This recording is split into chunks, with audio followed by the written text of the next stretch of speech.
Goedenavond. Kan je zo even voorstellen? Ik ben Aldi de Seeuw en ik mag de voorzitter zijn van de Koninklijke Muziekvereniging Veronica. Kan je vertellen wat er vanavond hier gebeurde?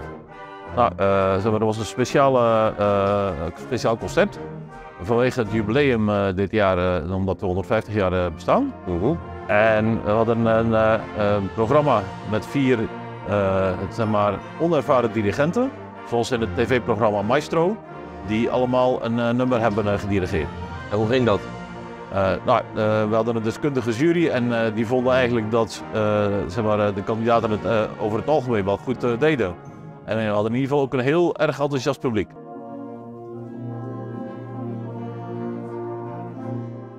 Ja, het is hartstikke leuk.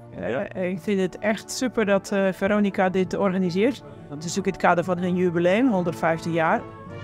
Maar dan een maestro organiseren met 4 kandidaten, dat is toch wel heel bijzonder.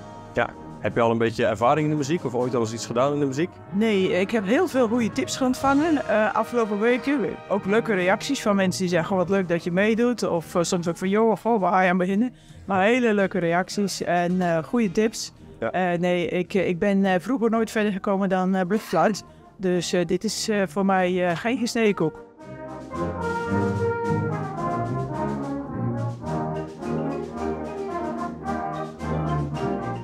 Hoe is het gaan? Goed, een leuke avond gehad, zonder meer. Maar het was een zware bevalling, zou ik het zo zeggen, om het orkest mee te krijgen. Wat was het lastige eraan? Alles eigenlijk. Maar het was heel leuk. Het was echt enorm leuk om te doen en mooie avond gehad. Voor herhaling wat maar? Ik denk dat ik toch eerst eventjes bij voetbal hou voorlopig. Maar goed, wie weet ligt er in de verre toekomst een toekomst als dirigent in het verschiet, maar die kans achter klein, zou ik het laten laten. Ja, ik sta er helemaal verbaasd van.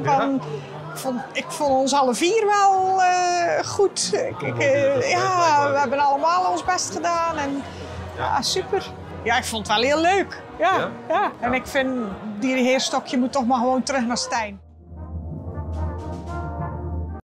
Zat er nog aanstormend talent tussen de dirigenten? Zou er iemand bij jullie kunnen instromen ondertussen, of niet?